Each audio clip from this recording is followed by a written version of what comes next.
It was a rainy Tuesday afternoon in downtown Atlanta. The city bustled with energy, and tucked between glass office towers sat the Palmetto, an upscale Southern fusion restaurant known for its five-star service and celebrity clientele. Unbeknownst to the staff, today would be unlike any other. Dressed in a casual hoodie, jeans, and sneakers, Charmaine Harris stepped out of her Uber and stared at the glowing script above the restaurant's entrance. She took a deep breath. This was her restaurant, at least on paper. Charmaine was the CEO of Harris Hospitality Group, a black woman in her early 40s who had risen from waiting tables herself to owning a dozen restaurants across the Southeast. But after receiving multiple anonymous complaints about mistreatment and poor management at the Palmetto, she decided it was time to see for herself, anonymously. She tucked her hood a little lower over her forehead, wiped rain off her face, and stepped inside. The foyer smelled of rosemary, wood smoke, and fresh cornbread. Soft jazz played over the sound system. A young hostess greeted her with a polite but distracted smile. "Hi, welcome to the Palmetto. Just one today?" "Yes," Charmaine replied softly, keeping her eyes low. The hostess hesitated. Her eyes flicked over Charmaine's soaked hoodie and sneakers. She offered a tight smile and said, "One moment please," before disappearing toward the back. A moment later, a young waitress approached. Her name tag read Marley. Marley was in her mid-20s, warm smile, and had the easy confidence of someone who genuinely cared. "Hi. My name is Marley, I'll be taking care of you today. Don't mind the delay, let's get you a seat by the window.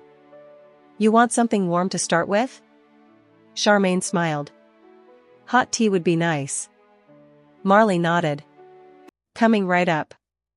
As Charmaine sat reviewing the menu, a tall, sharply dressed woman approached. Her name tag read Tina, General Manager.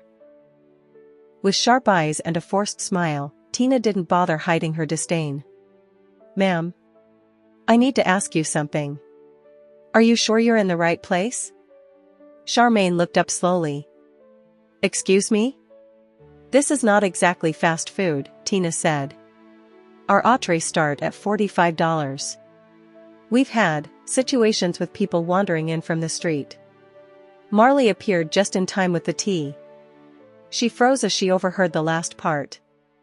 "I'm sorry," Marley said, voice tight. "Tina, she's a customer. I already sat her down." Tina ignored her. "Look, if you're unable to afford," Charmaine raised a brow. "Are you the one who decides who eats here?" Tina leaned in. "I decide who disrupts the environment. I have regular clients and expectations." That's when Marley stepped in front of Tina. "This is wrong. She came in like everyone else. She didn't do anything but ask for a menu and some tea. You don't get to treat people like this, Tina." Tina's jaw clenched. "You know what, Marley? We'll talk about your place later. You don't get to question me." Charmaine said nothing. She simply sipped her tea and watched it all unfold. Throughout the meal, Charmaine stayed quiet, jotting notes on her phone. Marley, ever professional, continued treating her with care, explaining menu items, checking in gently, offering refills. By dessert, Tina had disappeared to the back. Before Charmaine left, she said quietly to Marley, "You've got heart. That's rare in hospitality." Marley blushed. "I'm sorry about Tina. She's been on edge lately. She's just territorial." "I noticed," Charmaine said, her voice calm but cool. "Well, I'd like to speak with someone higher up." "About the service?" "Oh, our corporate office doesn't visit much," Marley said. "They mostly communicate through emails and calls." Charmaine smiled. "Then maybe you can help me. Tell your staff there's going to be a surprise staff meeting in the banquet room tomorrow morning at 9 a.m. mandatory." Marley blinked. "Wait, who exactly?" Charmaine winked and left a $100 tip under her plate. The next morning, the banquet room was buzzing. Managers, servers, bartenders, and kitchen staff sat murmuring around a long oak table. Tina stood at the front, confused. Anyone know what this meeting is about? She asked. Whispers. Shrugs. The double doors opened. Charmaine stepped in. This time, she wore a tailored black pantsuit, heels, and a sharp silver necklace. Hair curled, makeup subtle but flawless. A folder was in her hand. Tina's mouth dropped open. Good morning, Charmaine said coolly.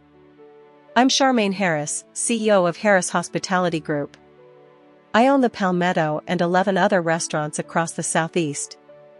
Yesterday, I visited this location as a mystery guest. She walked slowly around the table. Tina tried to stand. Charmaine motioned her down. I received reports about poor treatment, hostile leadership, and discrimination. I wanted to see for myself. And I did. She turned to Tina. Let me make this clear, you judged a guest based on appearance. You embarrassed your staff. You humiliated a paying customer. You were warned before through HR investigations. And yesterday, you confirmed the complaints. You're relieved of your duties, effective immediately. Tina's face drained of color. Wait, this is a misunderstanding. Charmaine raised a hand. It's not. She turned to Marley. Miss Marley, you stood up not just for a stranger, but for the integrity of this restaurant. I watched you stay professional, compassionate, and brave, even when it meant risking your job. Charmaine opened her folder, pulled out a promotion letter, and smiled. You're the new general manager, effective today. Full training starts this week. And a raise, of course. Gasps filled the room. Marley stood there frozen. Then tears welled in her eyes. Are you serious?